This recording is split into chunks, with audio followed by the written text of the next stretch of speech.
Hi everyone! As an attending supervising residents and medical students, there is so much buzz about CBME and EPAs.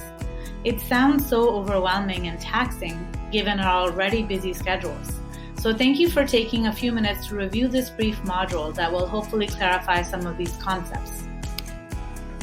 Here are the objectives to help make it easy for you to include these brief assessments in your daily interactions with learners, either on the inpatient team or in your clinic.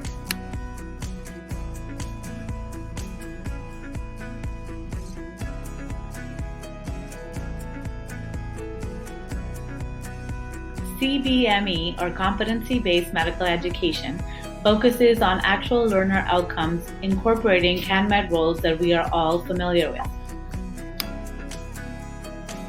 CBME asks, what abilities do residents need to demonstrate at each stage of training to enter independent practice, also known as Entrustable Professional Activities, or EPAs? For example, some of the outcomes that could be assessed for this resident rotating through the CTU could be performing a thoracentesis procedure, resuscitating an unstable patient, or carrying out a family meeting to discuss goals of care. These outcomes are assessed on a continuum along different stages of training, starting with when residents enter the program until they graduate from the program. So you're asking, what does this have to do with me as the attending? Simply put, EPAs are authentic tasks of a discipline that need to be assessed either directly or indirectly, and you play the very important role of the observer and assessor. Here's the resident rotating with you who will need to be observed directly while performing a procedure, a resuscitation, or a family meeting, but you can also observe her indirectly while she reviews a case with you. Milestones are building blocks of various EPAs and are based on already familiar CanMed's roles. They guide us on elements that need to be assessed during an EPA and also direct us to give feedback on one or more aspects of an EPA that the resident can improve upon. Let's use this example of a transition to discipline EPA, which is one of the first ones to be completed by any resident.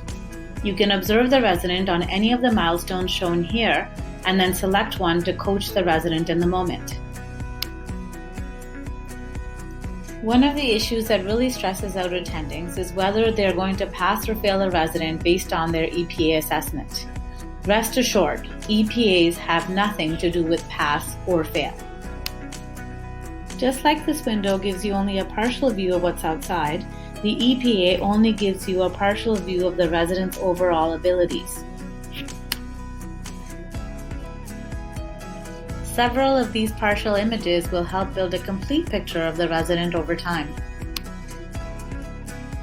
EPAs are combined with a number of other assessments that are reviewed by the Competence Committee, who then make a decision on the resident's progress. You're wondering, how are you going to fit this all into your hectic schedule? It just takes a bit of organization and planning. It is useful to have an idea of the high-yield EPAs that have been mapped to your rotation.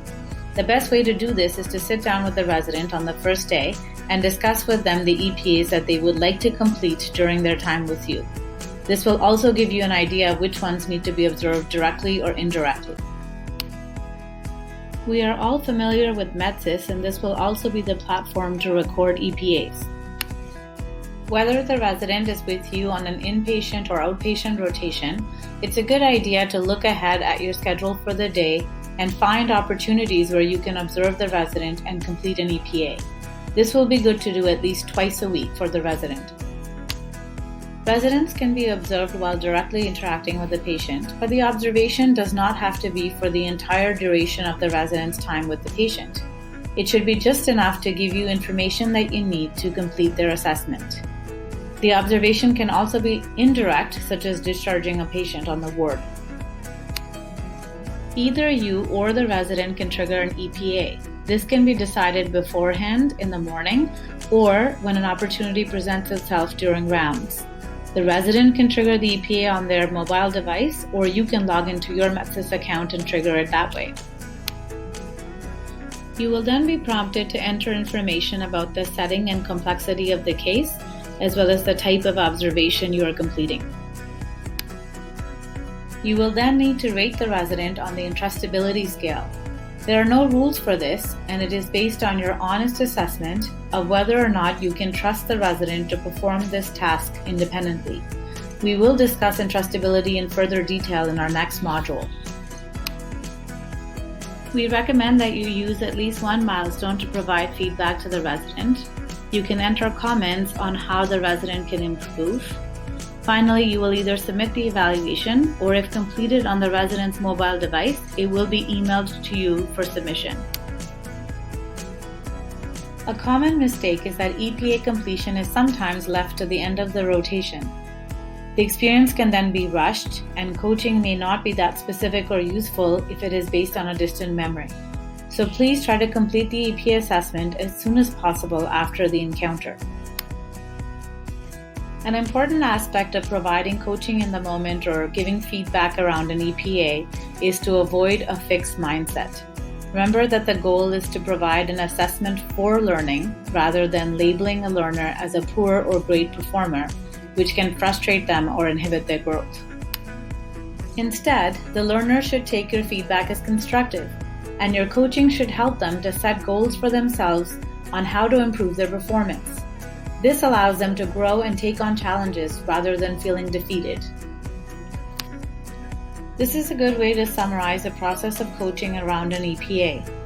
Build a rapport with a safe learning environment, set expectations for the resident, take the time to observe a clinical encounter, provide coaching and help the resident identify goals for improvement, and document your EPA assessment. It should not take you more than 10 or 15 minutes to complete these simple steps. At the end of it, you'll have a very grateful resident, and you will transform into a CBME superhero. Thank you for your attention. Embracing the growth mindset, we would love your feedback on the effectiveness of this module. Please click on the link below for further resources on CBME, or check out our other short and sweet modules.